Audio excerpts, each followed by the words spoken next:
21대 대선 끝났지만 이제 경찰들은 선거사범 수사를 활발하게 펴고 있습니다. 공소시효가 얼마 남지 않았다는 건데 선거사범 건수가 지난 대선보다 이번 대선이 2배 정도 늘었다 이런 보도가 있습니다. 어떤 부분입니까? 네, 지난 대선 때 이제 선거사범 건수가 1,383건이었는데요. 이제 올해는 2,565건으로 약 한 1.8배 증가를 했고 지난 19대 대선에 비해서는 2배 이상 선거사범 수가 이제 급증한 것으로 지금 나왔습니다.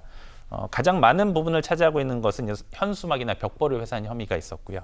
그리고 각종 이제 공직선거법상 제한 규정을 위반한 혐의, 그리고 허위 사실을 유포하거나 선거 관련된 폭행 이런 사건들이 차지를 하고 있었습니다. 실제로 이제 선거 건수가 왜 늘었는지에 대해서는 이제 여러 가지 분석이 있는데요. 이제 가장 주된 분석은 아무래도 좀 극렬하게 대립된 상황에서 치러진 선거다 보니까 상대방에 대한 어떤 비호감 내지는 어떤 공격적인 성향이 이런 식의 범죄로 나타나는 것이 아닌가 이런 식의 분석이 지금 다수를 이루고 있는 상황입니다. 알겠습니다. 내용상으로 지금 저희가 잠깐 짚어드리긴 했는데 선거폭력이나 허위사실 유포에 비해서는 벽보 훼손 어떻게 보면 상대적으로 가볍게 느끼는 부분이 상당수를 차지하는 나중에 보니까 처벌은 또 그렇지는 않더라고요. 그 부분 짚어주시고요. 일단 구속된 인원이 선거사범 8명이나 된다고 하는데 어떤 일로 다 구속이 된 겁니까? 네, 이제 대표적으로 지난 시간에 다뤘던 그 대리투표 선거사무원이 남편의 신분증을 가지고 2번 투표했던 경우가 있었죠. 이 경우가 이제 구속이 됐었고요.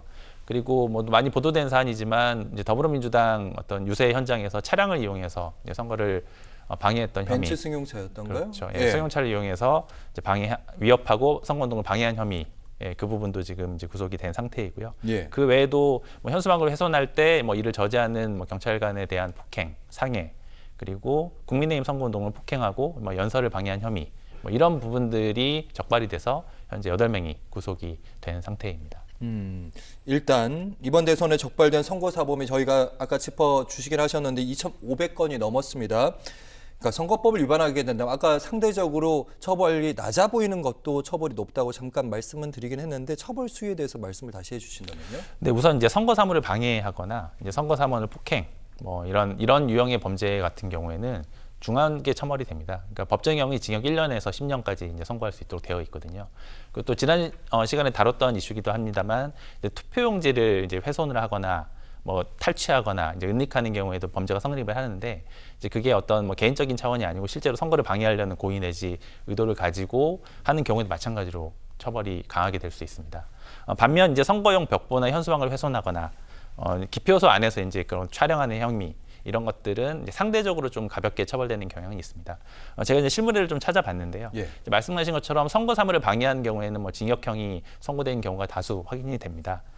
반면에 이제 선거용 벽보나 현수막을 훼손하거나 기표소 안에서 촬영하는 경우에는 통상 한 300만 원에서 적게는 한 100만 원 정도의 벌금형이 선고가 되고는 있는데 아셔야 될 것은 이제 공직선거법이라는 것은 그 어떤 우리 사회를 유지하는 어떤 민주주의 기본 질서와 관련된 법이기 때문에 매우 무겁게 처벌될 수 있는 범죄입니다. 그러니까 그간에 어떤 가볍게 벌금형을 선고받은 경우는 그것이 약간 우발적인 행위라거나 어떤 처음 하는 행위, 초범인 경우죠. 이런 경우들이 이제 그 가만히 됐던 것인데요.